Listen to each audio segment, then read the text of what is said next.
You're listening to the ESO Network, your station for all things geek.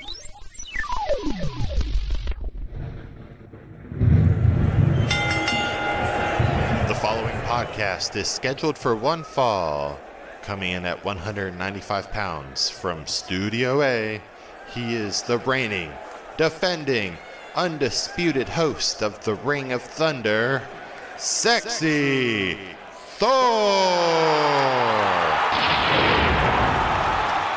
What's up, Thunderverse? Today we're going to get into NXT 2.0 because that premiere happened last Tuesday. But first, we just got to talk about Biggie is the new WWE champion. Yep. As I briefly mentioned last week, Biggie was not really teasing, just flat out saying that he's going to cash in his Money in the Bank briefcase after the Bobby Lashley Randy Orton WWE Championship match. And I was just thinking like, oh, there's got to be some trick. You know, there's going to be something else, some other shenanigans.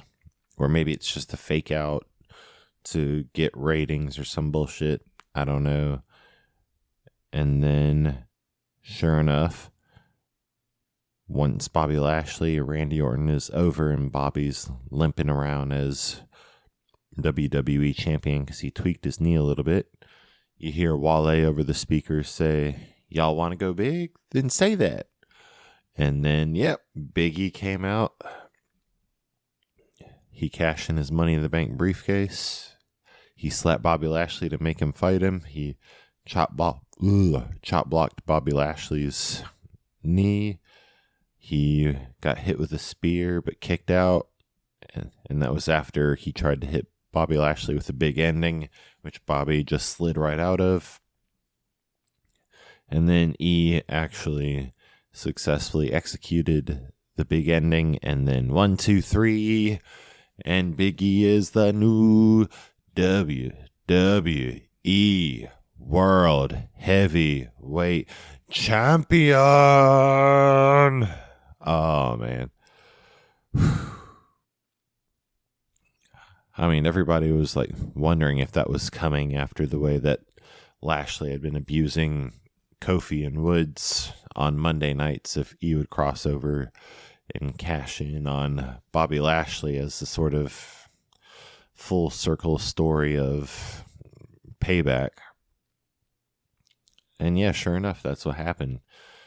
And then it turned into him still going face to face with Roman Reigns. And then in a later interview on SmackDown, the Usos all of a sudden ambush him and beat him up, which then turns into something that's going to happen tonight, Mjolnir Monday post day, because the new episode is happening right now.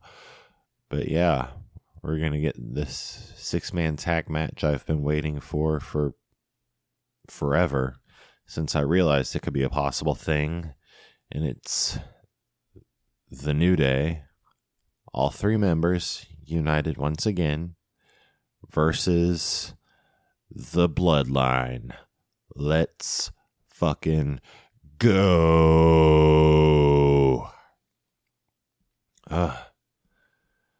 So I guess transitioning over to more big meaty men slapping meat, as Biggie likes to say.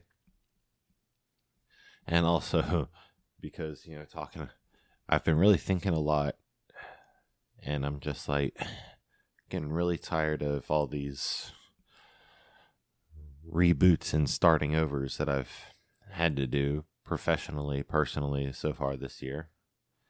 And so I guess that would, if you were worried about Ring of Thunder having to go through another change like it did from Weekly Thunder to WTLK and WTLK to Ring of Thunder, no. That's definitely not going to happen, because I've had quite enough of starting shit over again. And where was I even going with that? Oh, yeah, because NXT pretty much had its own little reboot or restart or starting over again. Because we got NXT 2.0. So if you liked the whole underground, dark, dimly lit vibe of NXT, well, all that's gone. Now it's just straight up wrestling. And yes, NXT is now officially has Vince McMahon's fingerprints all over it again. And we started out with the introduction of a new star who I'm sure will be doing big things in this new NXT, named Braun Breaker. His previous name was Rex Steiner, I believe. I want to say he is Rick Steiner's son, but don't quote me on that. He's in some relation to Rick and Scott. And yeah, now his name is now changed to Braun Breaker because we don't say Steiner in these here WWE parts anymore because reasons. And yeah, Braun Breaker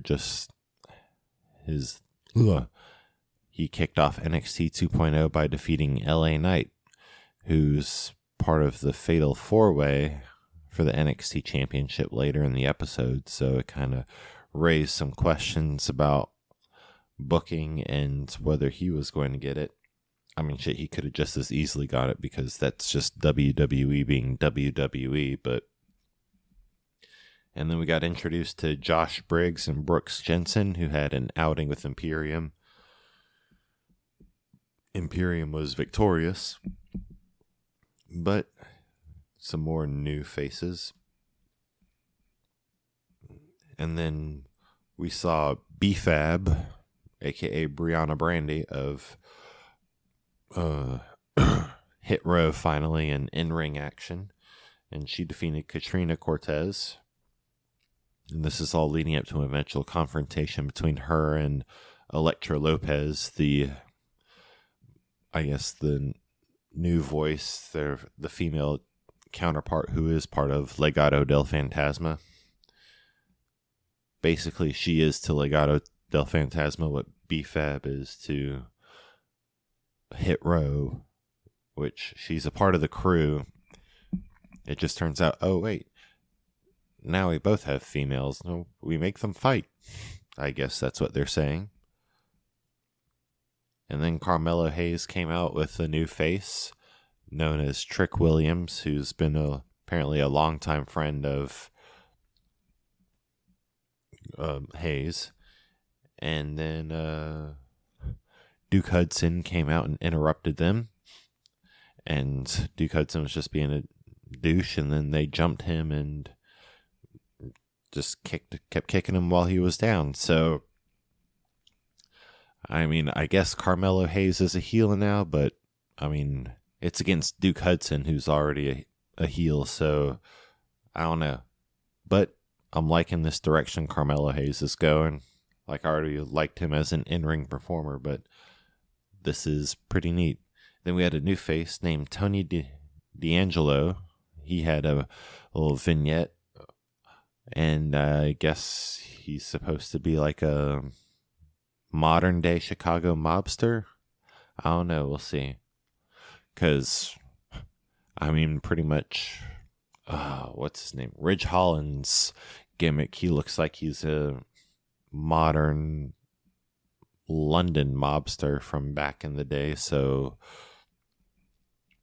who knows? Maybe we'll see some good clashes between Tony D'Angelo and Ridge Holland. And we can have it happen on the return of St. Valentine's Day Massacre. Boom. And then Gigi Dolan, JC Jane, and Mandy Rose defeated Casey Catanzaro, Kaden Carter, and Saray.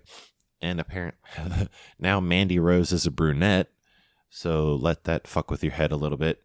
And I think now their new group name is called like Toxic Attraction or some shit. Oh, and then we had we were starting to get into the Index wedding and had some videos in there.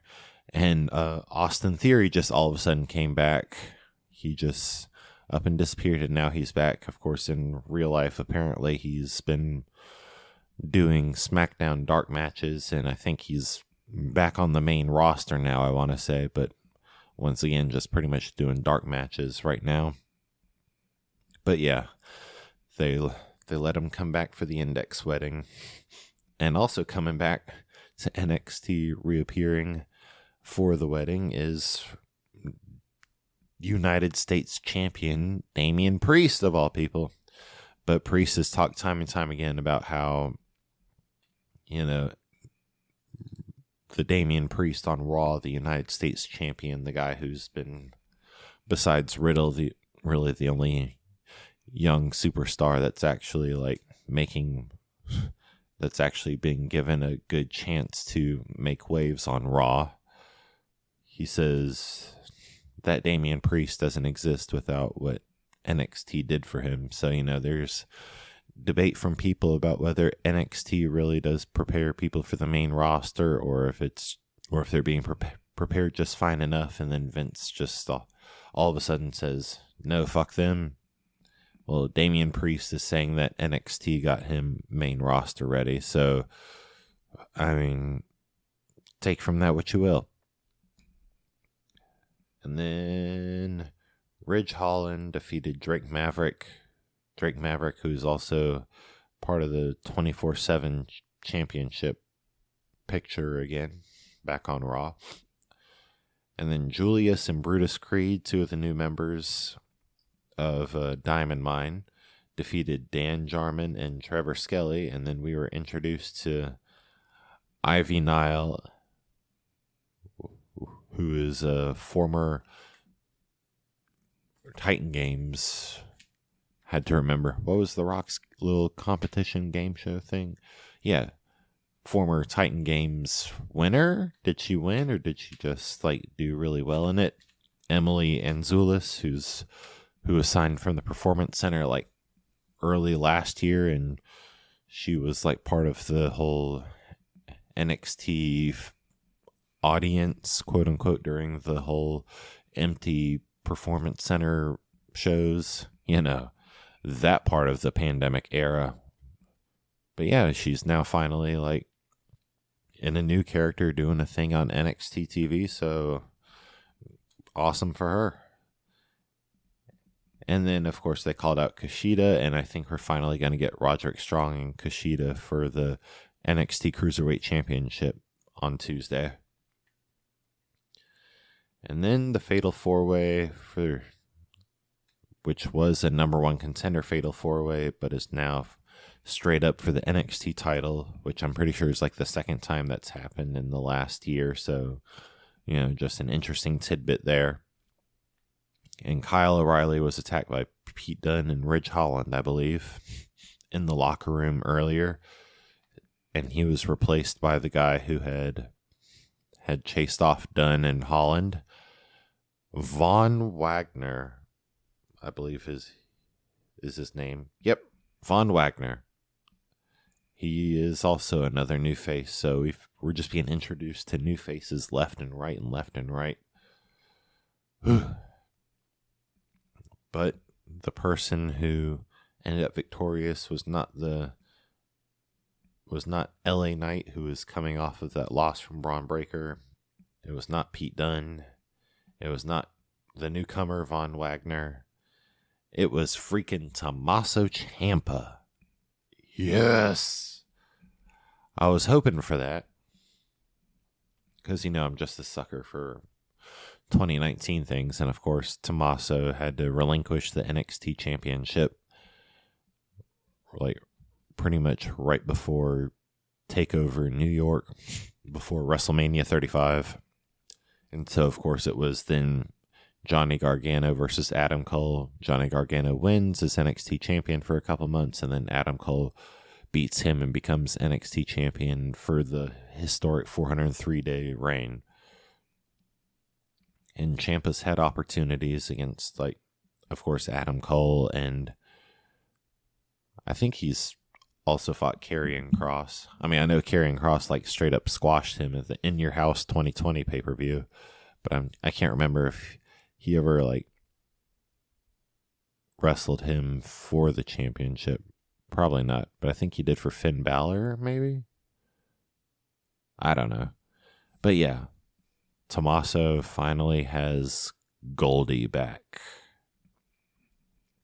So now Tommaso can go back to being the most or the greatest sports entertainer of all time. And then Indy Hartwell and Dexter Lumis finally got married, and there were no shenanigans that derailed it. There was some sort of thing of Andre Chase just saying, everybody wants to hear Andre Chase, and then people who were just like raising their hands when the priest asked if anybody objected to this union. Speak now, forever hold your peace. And Dexter just turned around and showed everyone the fucking hatchet that he has in his jacket, because of course. And then, yeah, basically there was a whole lot of shenanigans. You should really just watch the wedding, because it is just so hilarious. But the most important thing was that Dexter actually spoke and said, I do. What? That was just awesome. Like, we just thought he was going to write down something or just emote somehow that his I do. But no, this man actually verbalized and spoke with his own mouth, I do. And Index was married. And nobody turned on them or derailed the wedding in any way. It all went off, even with attempted shenanigans.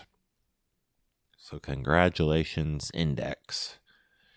Now when we go back, we got to talk about something that's kind of dark side of the ring and kind of heavy, but I guess it needs to be addressed after these commercials. Everyone these days could use a little support, and your friends at the ESO Network are no different. With the ESO Network Patreon, the cool thing is when you help support us, it's you who will benefit. With 4 tiers starting for as little as 25 cents a week, you can listen to some of your favorite network podcasts early, hear exclusive content, maybe get some ESO swag, or even possibly take a shot at the geek seat. All you need to do is sign up at patreon.com/ESO Network.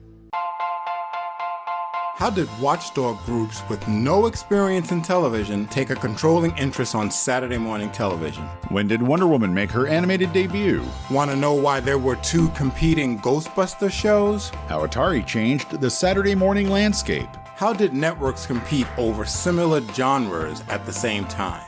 Find out all of this and more on the Best Saturdays of Our Lives podcast. A proud member of the ESO Network. Hello. Have you ever wondered how much Jerry Siegel and Joe Shuster sold Superman's rights to DC for? Or which popular football star was the Sam Wilson the Falcons' physical appearance based on? You can find all that and more at the History of Comic Books podcast, a podcast dedicated to the creators, events, history, and the companies that made the great comic book medium. Hosted and created by your friendly neighborhood JT Wheatley. Please give it a listen at iTunes, Spreaker, Stitcher, and all our podcasting platforms. Thank you, and go ahead and enjoy yourself a good comic book. Hey guys, gals, and non-binary pals. It's Amanda Bones. And I'm Ashley. Of How to Talk to Your Friend About Wrestling, the podcast on the Count Out Wrestling Podcast Network, a weekly show where we talk about all of our favorite things, babes, blood, and brutality. We also talk about other fun things, like is Kenny Omega finally too tan? And how much blood is too much blood? Because that looks like way too much blood. So join us on the adventure of teaching me, Amanda Bones, about wrestling. Do you like podcasts? Then you're gonna hate Thunder Talk. Tasteless subject matter. Mature humor. Contempt for our co-hosts. Unapologetic social views. Edgy music. And total irreverence for the nerd junk we love. Are all reasons why No one should listen to Thunder Talk. Find us on the ESO Network. and all podcasting platforms. Or don't. Whatever. So, last Thursday, the new episode for Dark Side of the Ring showed up, and, I know I've been telling y'all for weeks and weeks and months and weeks that I need to get on to start watching this series. Well, yeah, I definitely found enough incentive to just bypass everything, including watching or continuing to watch Victory Road like I've been meaning to. And I watched this new episode of Dark Side of the Ring. And in fact, fun fact, because of what all happened IRL and the fallout of this episode and all the news surrounding it, now officially so far, my own mother has seen more of the Dark Side of the Ring series than I have. But yeah. So I watched this new episode, which is about the plane ride from hell, and I'll just give you the lowdown of it and just what happened in the present day of the fallout, pretty much.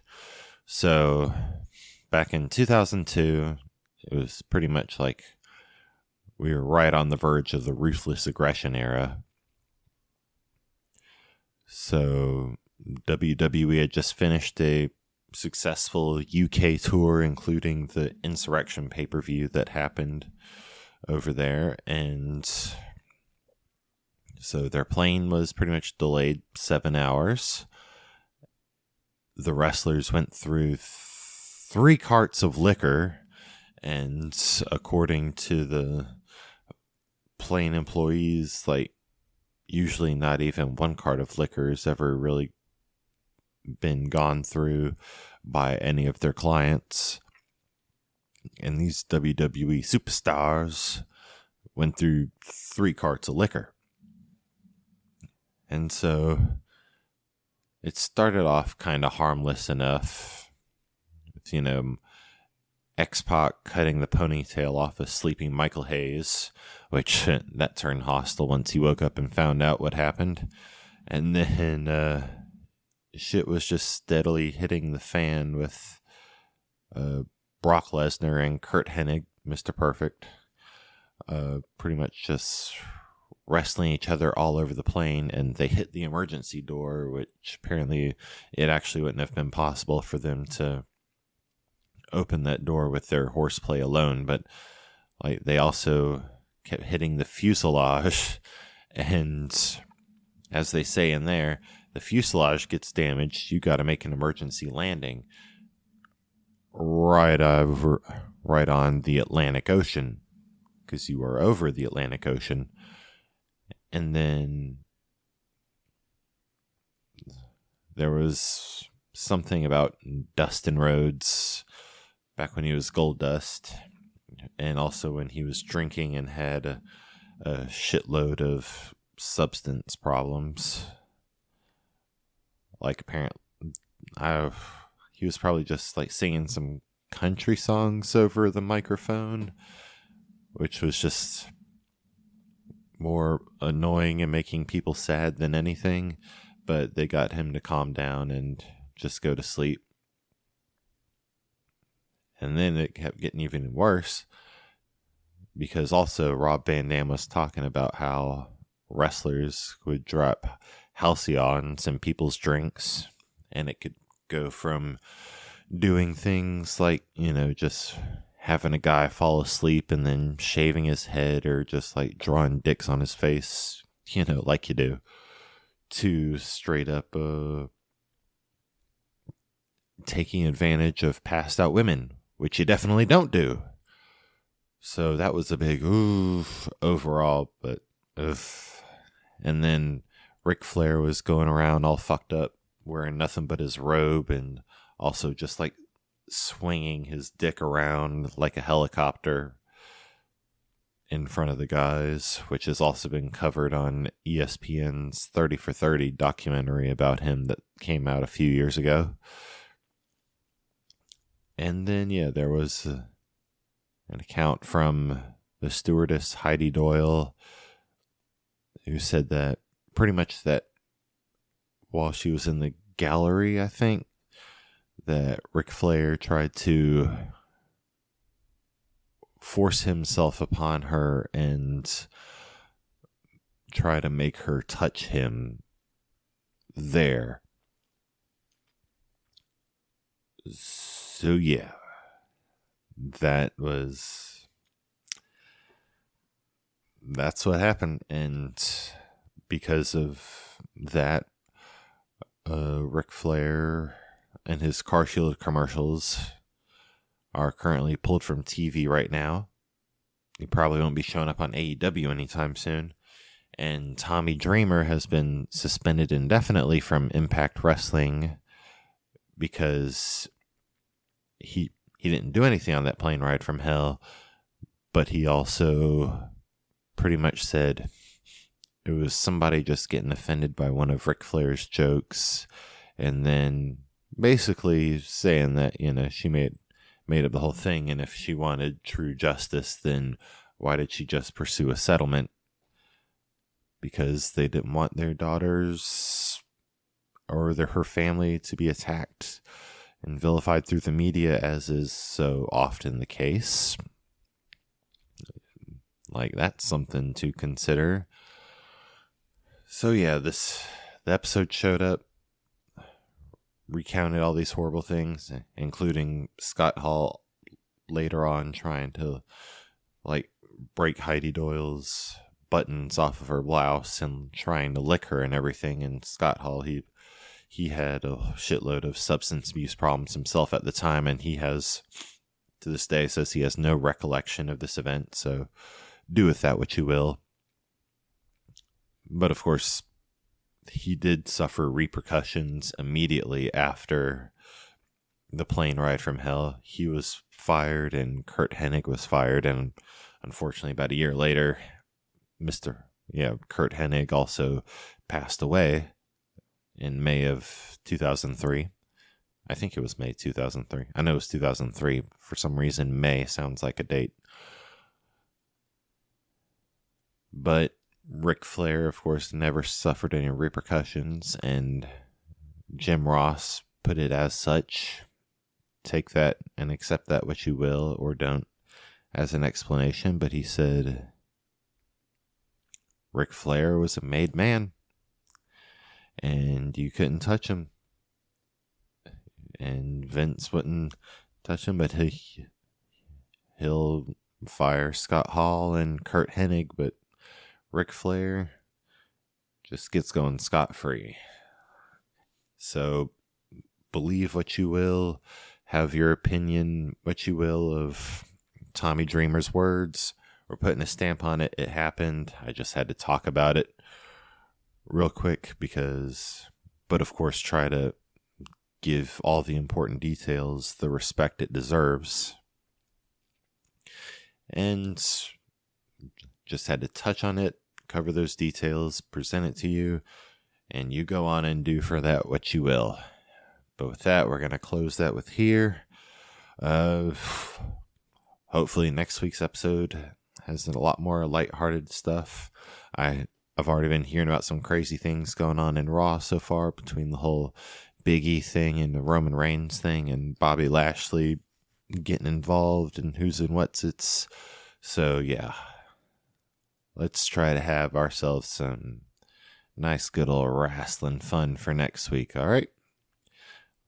With that said, that's the 1, 2, 3. Thanks for locking up with me in the Ring of Thunder. Kick butts, not nuts. Welcome to Dr. Geek's Laboratory. Dr. Geek here with another reminder that the ESO Network is pro-science and pro-vaccine. We urge you to be a superhero and protect yourself, your family, and your fellow geeks around the world.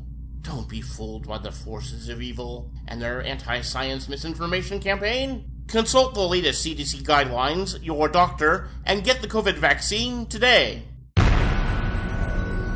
This has been a broadcast of the ESO Network. Be part of the crew and help support our shows by donating to our ESO Patreon or by shopping for the TeePublic store, which can all be found at www.esonetwork.com. The ESO Network, your station for all things geek.